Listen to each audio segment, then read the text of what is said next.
गेल्या 27 मार्च 2024 रोजी सातारा जिल्ह्याअंतर्गत प्रतापसिंह नगरमध्ये सातारा जिल्हा तालुका प्रशासनानं महाराष्ट्र जमीन महसूल अधिनियम 1966चा उल्लेख करून या ठिकाणी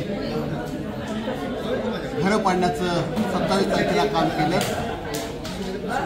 कोणत्याही घरमालकाला कुठलीही नोटीस न देता कायदेशीर मार्गाचा कुठलाही अवलंब न करता त्या ठिकाणी निरपराध 11 लोकांची घरं पाडली आणि ती घरं पाडत असताना बाजूच्या 6 घरांना बाधा पोहोचली। पाडलेल्या घरांच्या त्या क्षणापासून आजपर्यंत आम्ही ग्रामपंचायत जिल्हा ते मंत्रालयापर्यंत या प्रकरणामध्ये पाठपुरावा केला, अगदी मुख्यमंत्री महोदयापर्यंत पाठपुरावा केला।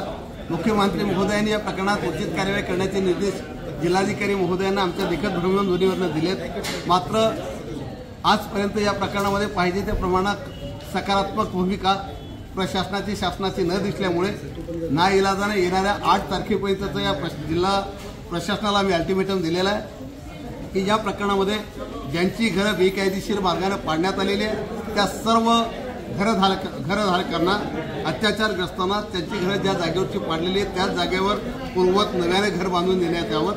त्याचबरोबर ज्या घरांचं घर पाडल्यामुळे नुकसान झालं घरमालकांचं त्यांना नुकसान भरपाईपोटी प्रत्येकी 20 लाख रुपयाचं अर्थसहाय्य देण्यात यावं। गैरकायदेशीर मार्गाने कायदा हातात घेऊन या जिल्हा तालुका प्रशासनानं जी घरं बेकायदेशीर मार्गाने पाडण्यात आलेली आहेत ही घरं पाडण्यासाठी कायदा हातात घेण्याचं काम, ही चूक करण्याचं काम, ही शासकीय गुंडगिरी करण्याचं काम, दहशत आणि बळाचा वापर करून या ठिकाणी जे करण्यात आलेलं आहे तर निश्चितपणानं त्यांना शासकीय सेवेतून निलंबित करून त्यांच्या विरुद्ध कठोरात कठोर शासन केलं पाहिजे। ह्या मागण्या घेऊन आम्ही आजपर्यंत निवेदने दिलीत। मात्र आज सन्माननीय जिल्हाधिकारी महोदयांच्या माध्यमातून महाराष्ट्र राज्याच्या मुख्यमंत्री महोदयाला मंत्रालयाला आम्ही कळवलेलं आहे की 8 तारखेपर्यंत आम्ही वाट पाहतोय। या सर्व मागण्या आमच्या तत्काळ पूर्ण झाल्या पाहिजे, पीडितांना न्याय मिळाला पाहिजे। मात्र 8 तारखेपर्यंत या मागण्या जर पूर्ण झाल्या नाही तर येणाऱ्या 9 तारखेला लहुश्री विष्णुभाऊ कसबे साहेब यांच्या नेतृत्वाखाली लहुजी शक्ती सेनेच्या माध्यमातून आम्ही या संपूर्ण पीडित विस्थापितांच्या काफिल्यासह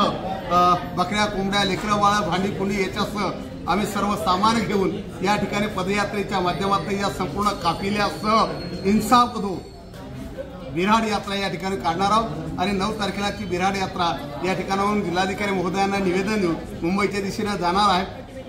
रस्त्यानं दिवस मावळे त्या ठिकाणी रस्त्याच्या कडेला चटणी भाकर खाऊन आम्ही मुक्काम करणार आहोत। येणाऱ्या 12 तारखेला या विभागाचे कमिशनर जे आहेत विभागीय आयुक्त यांच्या दालनामध्ये आम्ही ठिय्या मुक्काम करणार आहोत आणि तदनंतर 18 तारखेला आमची घरं पाडल्यामुळं आम्ही उन्हात दिवस काढलेत, आम्ही पावसात दिवस काढलेत। येणाऱ्या दिवसामध्ये आम्ही हिवाळ्यात थंडीमध्ये दिवस काढायला तयार नाही।